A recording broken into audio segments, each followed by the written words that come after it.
So it's time for a fun little channel update.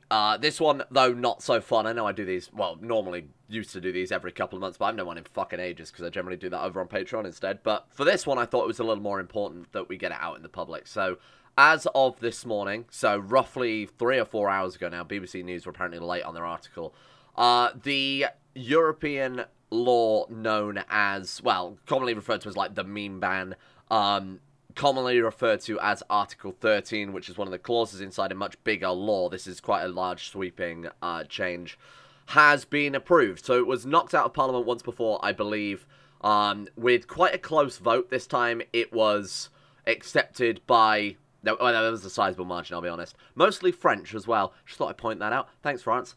So essentially this consists of two different things. So for those of you who don't know, this is a bill aimed at changing the way certain copyright laws are maintained on the internet. Now, it consists of predominantly, the two big ones that people are most up in arms about is Article 11, which is an article whereby link aggregate sites, such as Reddit, I don't know if it will affect things like Twitter or Facebook, but it directly refers to link aggregate sites, so Reddit is the prime example of that. They should have to pay a link tax for basically driving their website and views to their website via other people's content. So it's essentially, you know, a method of failing News Corps to try and claw back a little bit of revenue there. The big one, though, is what everyone refers to mostly when talking about this bill, and that's Article 13. So Article 13 is a bill which essentially holds the platform owner responsible for any copyright breaches on their platform. So YouTube right now, for example, obviously I'm going to talk about YouTube mostly because that's the one I know about, but also that's because it's the one that affects me. YouTube, as of right now, obviously has the copyright strike system. If a user is found uploading content that they don't have the rights to, or monetizing content they don't have the rights to, companies can file a strike against the user, against the person. If YouTube, 100% of the time, finds that strike in favor of the company rather than the user, they will issue a strike to that person's channel. Now, when you get a copyright strike, certain things happen. For example, you're not allowed to live stream anymore, to my knowledge. You do not get preferential advertising, so certain advertisers pay more for, you know, advertising on videos than others. You don't get the preferential ones, which means you lose a sizable chunk of advertising revenue. There are certain other things as well. I believe it's your videos are less likely to be promoted, you get less notifications sent out, you know, blah, blah, blah, you don't appear on the recommended feed, that type of stuff.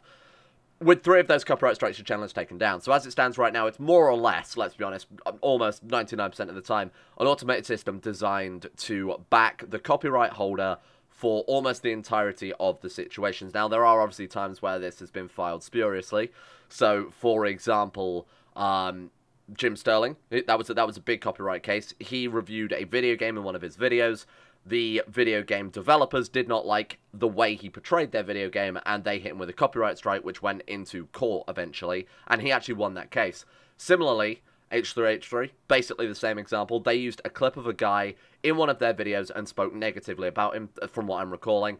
He sued them, and H3H3 actually won that case. So that's 2 examples of where the copyright strike system has basically fallen on its ass massively. But because it's been abused, it's a well-documented... I didn't need to talk about this shit. Everyone else is talking about it. But it's a well-documented system for being just, like, rife with failure.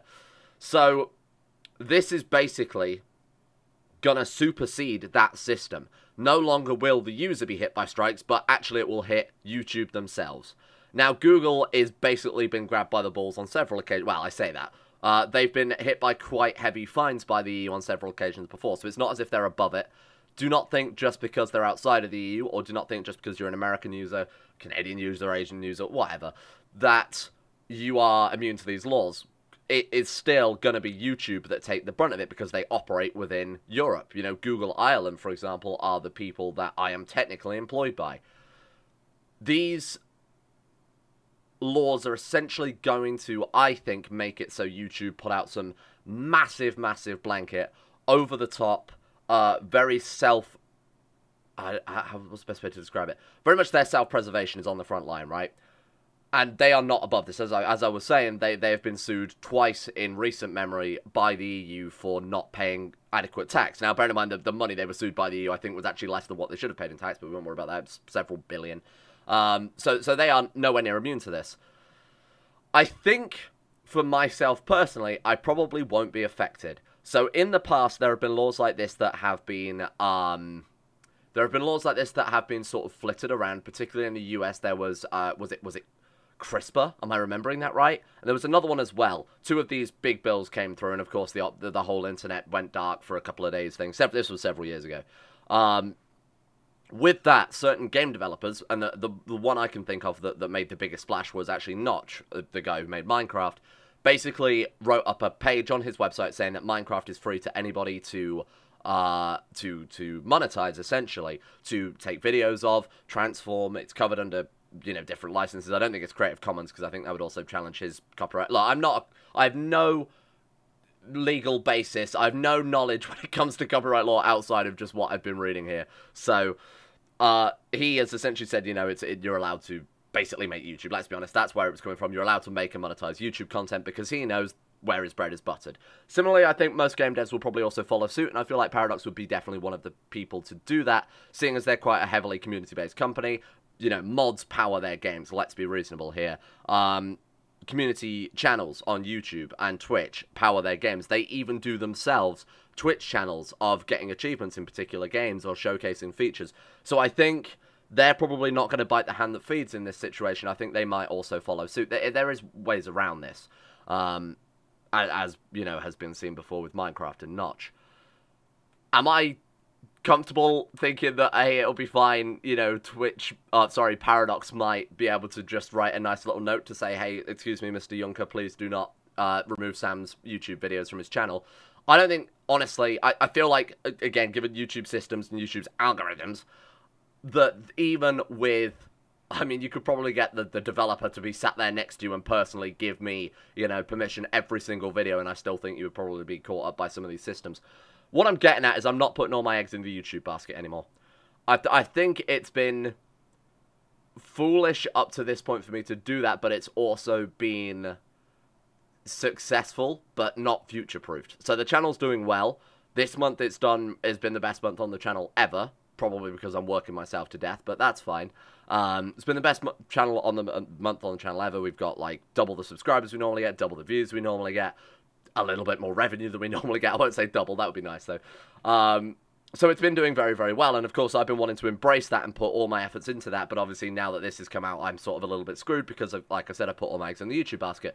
So I think from now on, I am going to be uploading my videos simultaneously to both YouTube and Twitch, because Twitch have started rolling out a how would I phrase it? More of a YouTube competitor system whereby you can upload, you can set thumbnails, tags, whatever to your videos over on Twitch.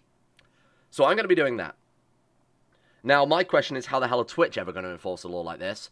Bearing in mind, Twitch have decades of content. Like, not as much as YouTube, obviously, because YouTube is an absolute, you know, monolith when it comes to that. But more to the point, Twitch is all live. So I have no idea how the hell they're going to police that, because you can also say at the end of your Twitch stream, don't bother saving that VOD. Don't bother making that available to people if they missed it. Then how would this copyright law ever know? You will literally just be able to dodge the censors. I have no idea how they're planning on. Obviously, no companies have had a chance to respond to this yet, so maybe I'll do an update on this when YouTube or Twitch or whatever platform unveils how exactly they plan to get around this. But I'm going to be uploading all of my videos to Twitch as well as YouTube. That way, if YouTube, which I think is the more likely one because they've been commercializing for the past decade, I think if YouTube is the more likely one to bow to the powers that be at the European Union, then I will probably begin making the full transition over to Twitch. Simply, no, I don't want to. As I've said, I've put all of my effort and time into YouTube thus far, and it's just now started paying off. For this to come out now is you know, very cool. EU Parliament. Wow. Thanks, Donald Tusk. So I think I'm gonna diversify a little bit. Now, will the Twitch work for me? I don't know, because obviously I've got 1/10 of the following, or even less than that, over on Twitch than I do on YouTube.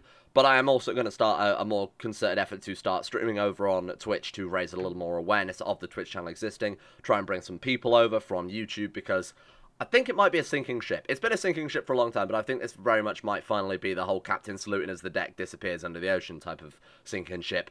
So that's just... Now, there is a good chance that also nothing will happen at all. You know, I believe this law still could be overturned. Not only that for me personally, we've got Brexit coming up in what was supposed to be 3 days' time, but now there's been an extension on it.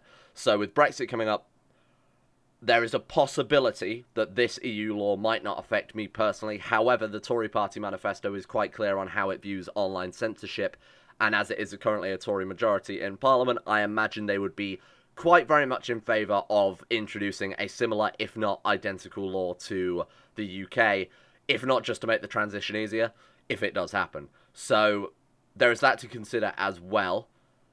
Basically, it's fucked. That's what I'm getting at. Basically, we're all screwed, and you know, this could be the end of it. It was nice meeting with you, gentlemen.